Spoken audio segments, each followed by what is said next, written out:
Today, in this video, we're going to do a little experiment together. You know, I'm someone who likes to mix products to see if they still work. Will the overall performance maybe get even better, or will it completely fail? You are probably familiar with one or another video, and today I want to give the SONAX Dry Wash a little boost, specifically regarding waste behavior. Today we are testing a small mixture. Let's get started. So now we will try this out together, very briefly and compactly. I have prepared a small bottle here, and you can see there are still some residues inside. I had already tested this a bit beforehand. I have to say, the result was definitely worth it for me to capture it in the video. Let's pour dry wash into the measuring cylinder, and I'll add 50 ml. So this is completely full here. We take 50 ml of the dry wash. You can of course calculate this up or feel free to test other mixtures. And we use the Brilliant Shine Detailer, which we shake up nicely again. You can see here that it has a very, well, it's always somewhat of a milky consistency, not gel-like or anything in that direction. And the Brilliant Shine, I believe, if we take a look at it, we can see that it is noticeably thicker. But I find that the Brilliant Shine has a nice gliding effect when the product, as mentioned, comes onto the paint. When it hardens, it will naturally become a bit rougher. I want to test this together with you again. Let's do 25 or maybe 20 ml. Let's go with 25 ml of Brilliant Shine. And we are going to give that a try now. You can already see it here. When you swirl it, there is a noticeable difference in viscosity, meaning how viscous or thick the whole mixture is. So 50 ml of dry wash and then 25 ml of BSD. Now we put a spray nozzle on it. It mixes very well. So when we mix this together, you can also see here that the consistency has become a bit thicker. It runs a bit down the wall, but it mixes very well. I also tested it a day earlier, so the bottle was still a bit wet inside. Now let's clean up this whole mess from the table. Now let's seal the tabletop with BSD. Now let's take a look at the difference at the same spot where we previously used the dry wash, specifically here at the passenger door. I'm curious to hear what you think about it. So, the whole thing could dry a bit here. You see, a day later, so I practically filmed the video of the dry wash a day before. This means we no longer have any water on top here. The area is still completely clean, which means we won't clean it again. Let's leave this spot original as we had the drying aid overall here. And now we stick some tape on the back here. And clean, so to speak, another area again. And maybe we can make the difference really visible.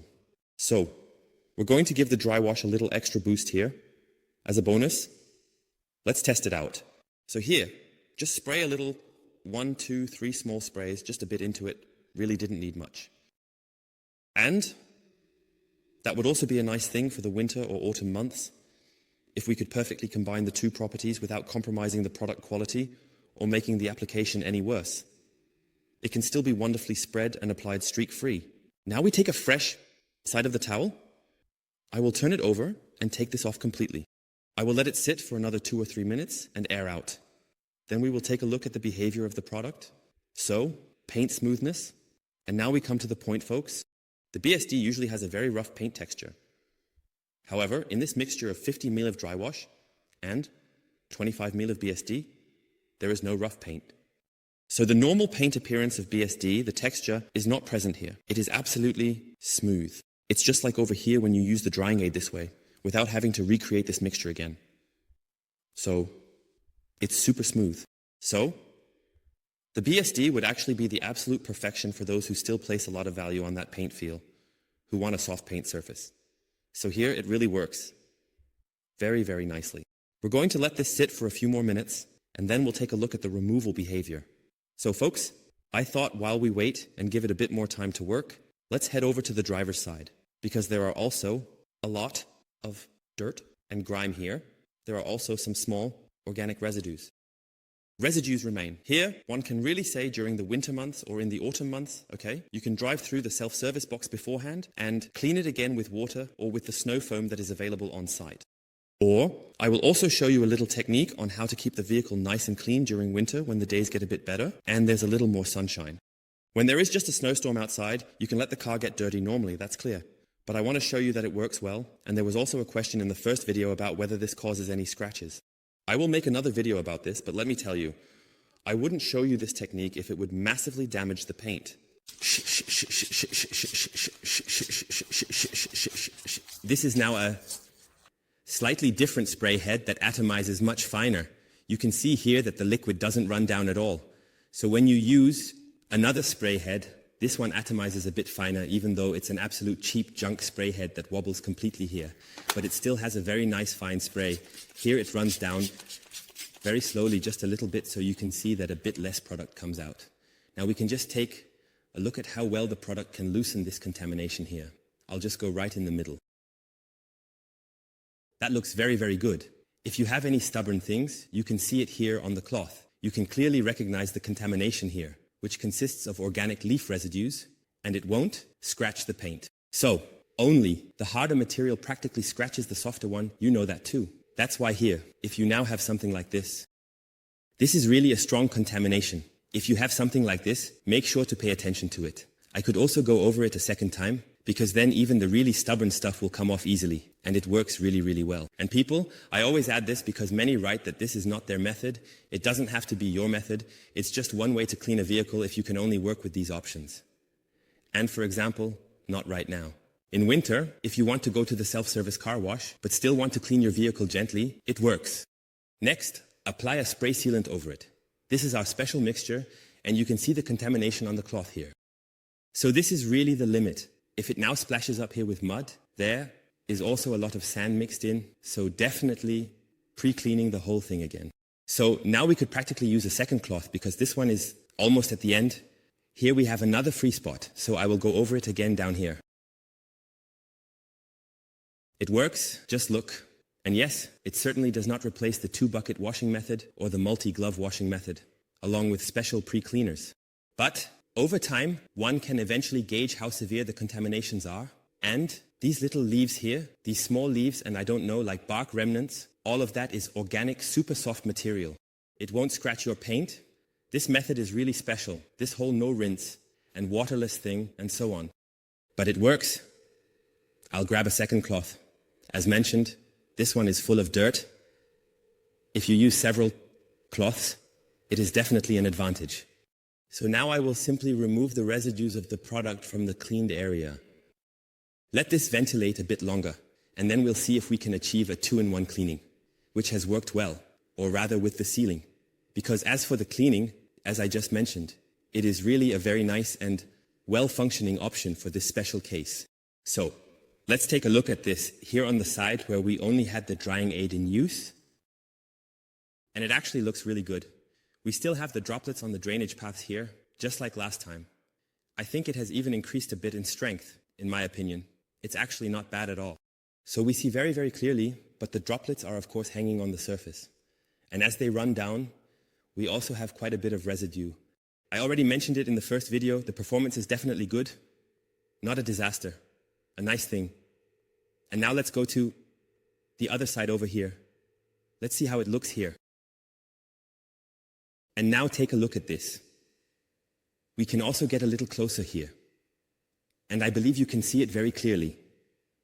We can also take off the tape. I believe we have a really strong difference here. Take a look. Exactly where the transition is, the beads really run down very evenly here. I can also continue over here. It's still not bad, so you definitely shouldn't speak poorly of the drying aid because it does a really, really good job. You can already see it in the drainage channels. Just look how nicely clear everything is. To help you see it even better, I've brought in some light so it really looks very, very clear here. And take a look at the comparison in the drainage channels. The BSD has really improved the drainage behavior in this combination. On the other hand, we have seen, here you can see it clearly, so the difference is really noticeable here. Now let's evenly mist everything. The droplets aren't growing that much on this side. Now we'll let it run down a bit. Here you can clearly see how more and more free paths are forming in contrast to the other side.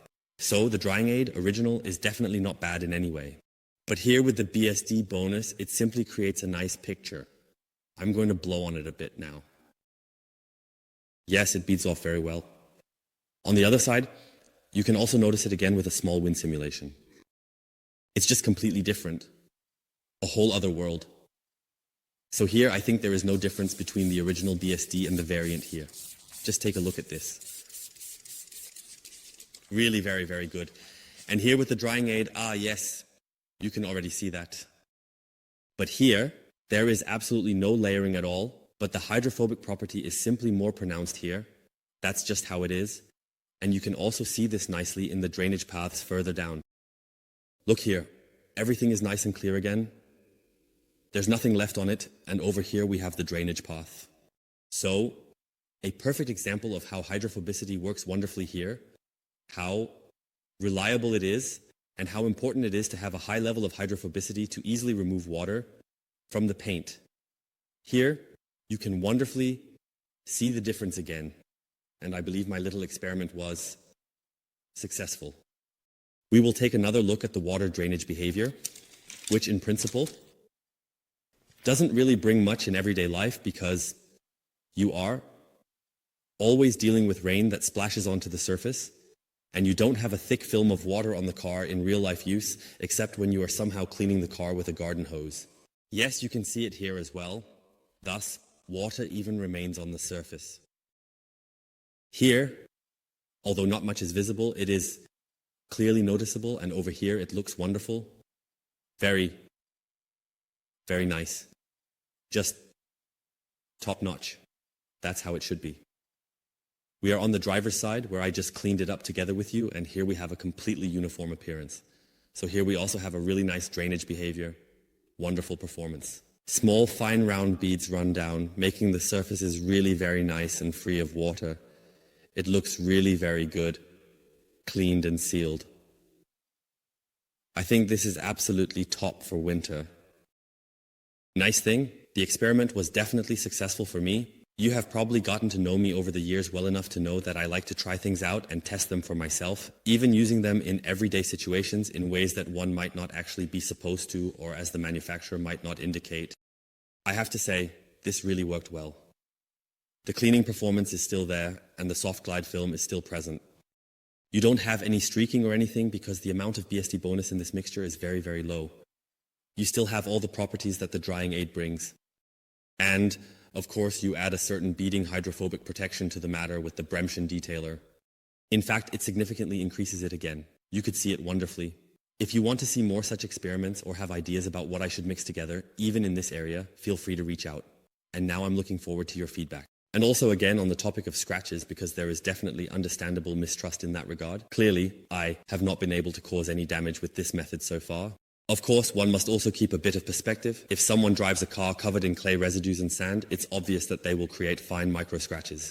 But, as I said, this is a compromise. Those who still have the option to wash their vehicle twice a day at the self-service box can definitely do that. I also will not be doing a drying aid on the vehicle every day. It is, of course, a special case for when you don't have a self-service box nearby or want to quickly do something at home in the driveway or in your garage or whatever. This is where these drying aids or no-rinse products or waterless products come into play. So, of course, they do not replace the nice detailed 2-bucket method, which also involves many wash mitts and everything that goes with it. So, always keep that in mind. And not everyone can always perform all washing methods in their position, depending on where he lives and what the options are there. So just be a little open to new things. That's why I'm trying this out. Thank you very much for watching. We're done. Until next time. Thank you all. Bye.